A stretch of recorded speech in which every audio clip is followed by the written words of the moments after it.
Здравствуйте, дорогие друзья! Я рада вас приветствовать на моем канале. Сегодня в данном видео я готовлю легендарный, любимый миллионами торт из детства. Это торт «Муравейник». Готовить я его буду очень просто и быстро. Торт по этому рецепту получается рассыпчатым, воздушным буквально, несмотря на всю его текстуру. Он не получается как пластилин.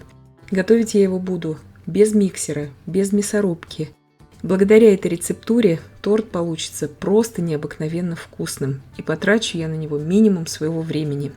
Итак, приготовлю тесто. 270 грамм размягченного сливочного масла, 3 яйца комнатной температуры среднего размера, щепотка соли, 8 грамм ванильного сахара, 120 грамм сахарной пудры. Все это перемешала. Просеиваю туда сейчас 500 грамм муки. Муку просеиваю порциями, вмешиваю, слегка перемешиваю все это венчиком. Когда уже венчиком не смогу перемешивать, буду просто замешивать руками. Все это также можно сделать и лопаткой. Я в перчатках замешиваю руками, очень удобно и очень быстро. Духовка у меня уже разогрета на 200 градусов Цельсия.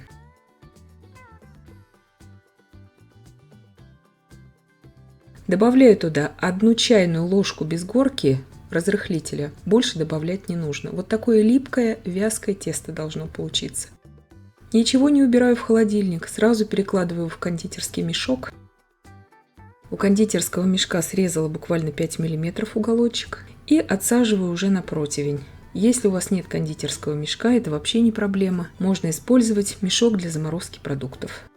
Вот такие вот полосочки отсаживаю из теста. Тесто податливое, оно очень хорошо выходит из кондитерского мешка, но все равно кондитерский мешок так очень сильно тестом не заполняем, буквально здесь пару столовых ложек. Лучше чаще его наполнять тестом, чем мучиться потом с ним в процессе работы. Вот благодаря вот этой рецептуре тесто, вот эти печеньки, назовем их так, получаются воздушными, рассыпчатыми, очень ароматными и необыкновенно просто вкусными. И здесь, смотрите, я не использую ни мясорубку, ничего не замораживаю, ничего не убираю в холодильник. Это очень сильно экономит время. Благодаря тому, что мы отсаживаем тесто вот таким образом, все равно между вот этими полосочками теста будет циркулировать воздух. И даже сами вот эти печеньки, они будут состоять как бы из таких фрагментов. И благодаря этому тесто пропекается очень хорошо. Выпекать я его буду при температуре 200 градусов Цельсия, на режиме с конвекцией, буквально 20 минут на среднем уровне. Это в моей духовке. До такого хорошего золотистого цвета. Вы же смотрите, конечно же, по своей духовке. Возможно, в вашей духовке времени понадобится чуть больше или чуть меньше. Это все очень индивидуально. Я выпекаю всегда вот так.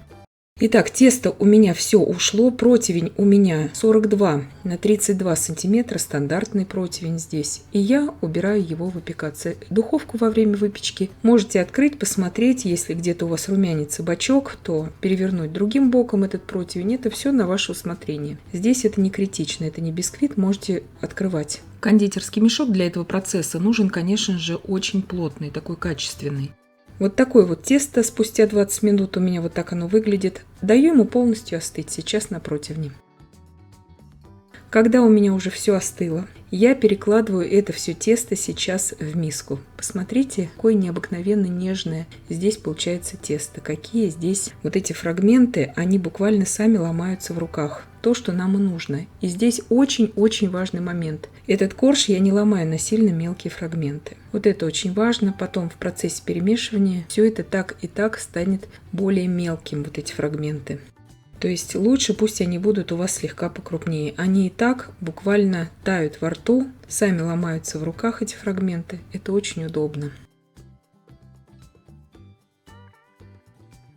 Сейчас вот такая вот миска у меня с этими фрагментами получается, которые уже сильно такие крупные. Я, конечно же, еще раз вот так вот измельчаю рукой. То есть не нужно здесь ни ножом ничего нарубать. Все очень доступно и очень просто. А на вкус просто необыкновенно вкусный торт получится. Сейчас будем готовить крем. По крему я тоже скажу здесь пару нюансов, на которые следует обратить внимание обязательно, потому что кажется уж куда проще, чтобы приготовить торт-муравейник. Но есть и в муравейнике свои нюансы, на которые следует обращать внимание. Иногда бывает, пробуешь где-то муравейник, и он такой на вкус, как замазка. Вот этот торт абсолютно таким не будет. Несмотря на всю его текстуру, он будет рассыпчатым и в то же время тающим буквально во рту. И на мой взгляд, это действительно просто идеальный рецепт торта муравейник. Вот такие фрагменты у меня получились. Меньше ломать здесь ничего не нужно. И я готовлю крем. 250 грамм размягченного сливочного масла. Я просто вот так вот разбиваю венчиком. Вы, конечно, слегка это все можете взбивать ручным миксером. Добавляю туда 1 банку вареной сгущенки. Банка у меня здесь европейская. Она у меня 397 грамм. 380 грамм вареной сгущенки туда добавляем. Все это перемешиваю просто венчиком. Как я и сказала в начале видео, ничего здесь миксером взбивать не будем. И добавляю сейчас сюда в 2 приема всю крошку. Вот здесь по крему очень важный момент. Если вы захотите что-то взбивать миксером, ни в коем случае не взбивайте этот крем до устойчивого состояния.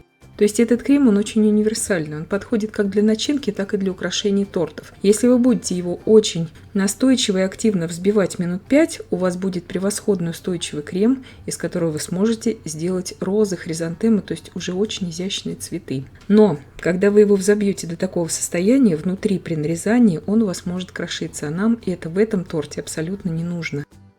Поэтому даже в таком простом креме есть свой ключевой нюанс. Перемешиваю все до однородности, сильно здесь ничего не вымешиваю, просто чтобы масса объединилась. Вот этого крема как раз хватит на это количество теста. Сейчас я сразу ничего не жду, не убираю ни в какой холодильник, ни в какую форму не ставлю. Всю эту массу я перекладываю на подложку. Можете на блюдо, на тарелку, что вам нравится. Масса получается очень уже однородная, такая хорошая. Кусочки там очень хорошо пропитаются за это время. Они и так уже нежнейшие, эти кусочки. Но благодаря крему они все-таки еще и пропитаются. Торт не будет приторным. Вот это очень важно, я считаю. Накладываю просто вот так вот руками. Сейчас я уберу этот торт примерно на 4 часа в холодильник. Этого будет достаточно, чтобы торт уже полностью стабилизировался. Я не ставлю его ни в какие миски, ни в какие блюда. Я просто делаю такое подобие муравейника, потому что муравейник – это такое природное явление, поэтому я делаю вот так вот на глазок. Вы же, если вы хотите, чтобы у вас торт был поровнее, вы можете миску застелить пищевой пленкой и выложить туда просто всю эту массу, чтобы он был поокруглее. Сейчас намеренно я делаю пальчиками вот такие углубления в этом муравейнике. Потом, благодаря этим углублениям, шоколадная посыпка будет превосходно держаться. И как и в естественном муравейнике, всегда есть какие-то неровности, какие-то шероховатости сверху. Вытираю сейчас подложку, формирую еще более так вот округло. Вы можете также в квадратной форме это все делать в виде торта уже, если вы хотите нарезать это на нарезные пирожные. Но здесь для видео, так как я все-таки снимаю видео по торту именно муравейник, я беру вот такую форму. Основание этого торта у меня получилось 20 сантиметров в диаметре.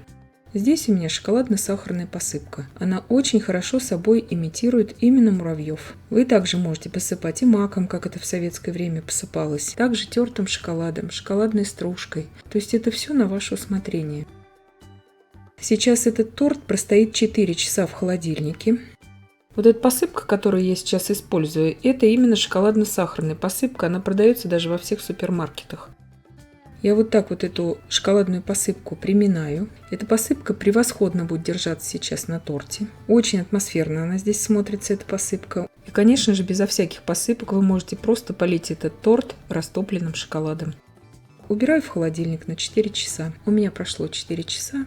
Я достала торт из холодильника и уже его нарезаю. Нарезается он обычным ножом. То есть крупный нож берем, не горячий, не мокрый, а именно обычный нож. Еще раз повторяю, что торт не будет ни в коем случае на вкус как замазка. Он будет очень воздушным и нежным, несмотря на всю его текстуру.